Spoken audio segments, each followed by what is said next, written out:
तुम्ही अभ्यास करण्याच्या त्या फीस्ट और फॅमिन अप्रोचला कंटाळले आहात का? म्हणजे कधी कधी भरपूर अभ्यास होतो आणि कधी कधी काहीच अभ्यास होत नाही. एक आठवडा आपण भरपूर अभ्यास करतो, भरपूर रट्टा सुद्धा मारतो, परंतु पुढच्या आठवड्यात सर्व काही विसरतो.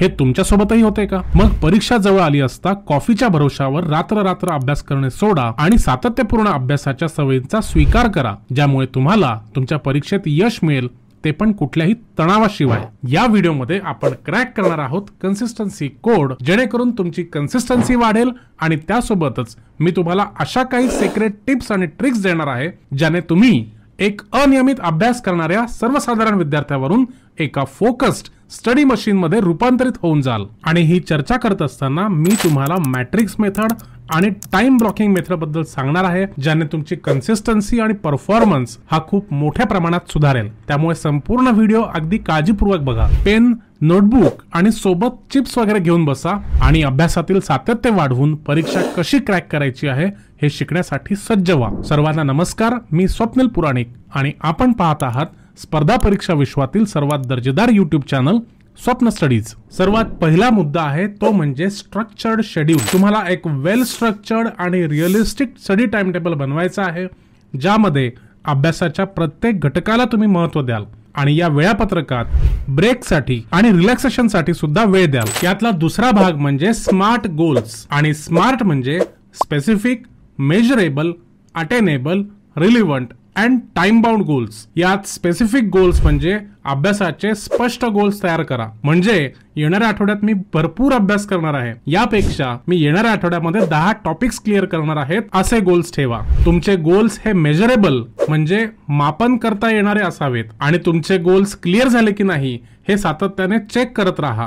यासाठी टू डू लिस्टचा किंवा डायरीचा वापर करा. तुमचे गोल्स हे अटेनेबल म्हणजे साध्य करण्यासाठी सोपे असले पाहिजे, जेणेकरून गोल्स पटापट पूर्ण होतील आणि तुमचा कॉन्फिडन्स वाढेल. तुमचे गोल्स रिलिव्हंट असले पाहिजे म्हणजे परीक्षेच्या पॉइंट ऑफ व्ह्यूनी महत्वाचे असले पाहिजे. आणि सगळ्यात महत्वाचं म्हणजे तुमचे गोल्स हे टाइम बाउंड म्हणजे कालबद्ध असणं गरजेचे आहे. हे सर्व गोल्स वेळेत पूर्ण झाले तरच त्यांचे महत्व आहे. तिसरा आणि सर्वात महत्वाचा घटक आहे ते म्हणजे प्रायोरिटायझेशन. तुमचे जे गोल्स आहेत त्यांना प्रायोरिटाइज करा. एक्झाम पॉइंट ऑफ व्ह्यू जे अत्यंत महत्वाचे घटक आहेत, जे तुम्हाला सर्वाधिक मार्क्स मिळवून देणार आहेत, त्यांना पहिले घ्या आणि त्यांनाच सर्वाधिक वेळ अलॉट करा. तुमच्या गोल्सला प्रायोरिटाइज करण्यासाठी एक सर्वात महत्वाची टेक्निक म्हणजे मॅट्रिक्स मेथड. एका पेजवर तुम्ही एक्स ऍक्सिस आणि वाय ऍक्सिस काढा आणि अशा पद्धतीने त्या पेजचे 4 भाग करा आणि त्या पानाच्या प्रत्येक भागाला प्रायोरिटी प्रमाणे नाव द्या. सर्वप्रथम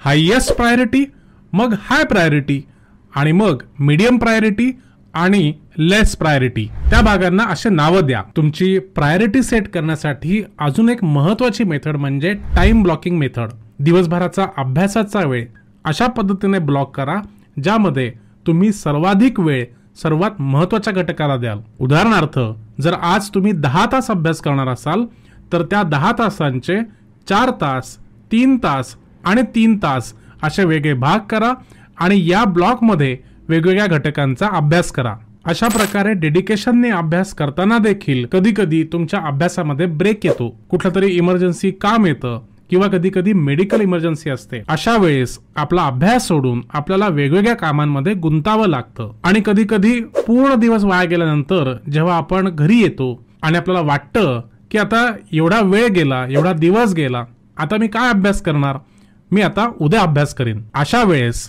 अभ्यास उद्यावर ढकलण्यापेक्षा तुम्ही अभ्यासाला बसा. छोटंसं कुठलं तरी एक टास्क घ्या, रिव्हिजन म्हणा किंवा काही न्यूमेरिकल्स म्हणा किंवा काही गणित म्हणा, ते तुम्ही सोडवा. छोट्या छोट्या टास्कला कंप्लीट केल्यावर तुम्हाला सेन्स ऑफ अकम्प्लिशमेंट येईल आणि तुमचा कॉन्फिडन्स वाढेल आणि हळूहळू तुमचा अभ्यासामध्ये तंद्री लागायला सुरुवात होईल. आणि अशामुळे पूर्ण दिवस जर वाया गेला असेल तर शेवटी तुम्ही काही ना काही अभ्यास कराल आणि तुमचं नुकसान भरून काढाल. अभ्यासातील सातत्य आणि तुमच्या सकारात्मक सवयी टिकवून ठेवण्यासाठी स्वतःला शाबासकी द्या. तुमचे गोल्स छोटे असो किंवा मोठे, स्वतःला ट्रीट द्या. तुमचा आवडीचा पदार्थ खा, आवडीचा खेळ खेळा किंवा तुमच्या हॉबीला थोडासा वेळ द्या. परंतु या संपूर्ण प्रवासात सातत्य आणि कन्सिस्टन्सी ही अत्यंत महत्वाची आहे, हे विसरू नका. जगप्रसिद्ध बास्केटबॉलपटू मायकेल जॉर्डनचं उदाहरण आहे. त्याच्या सोबतचा खेळाडू आणि त्याचा मित्र स्कॉटी पायपेनने एका इंटरव्ह्यू मध्ये सांगितलं होतं की मायकल जॉर्डन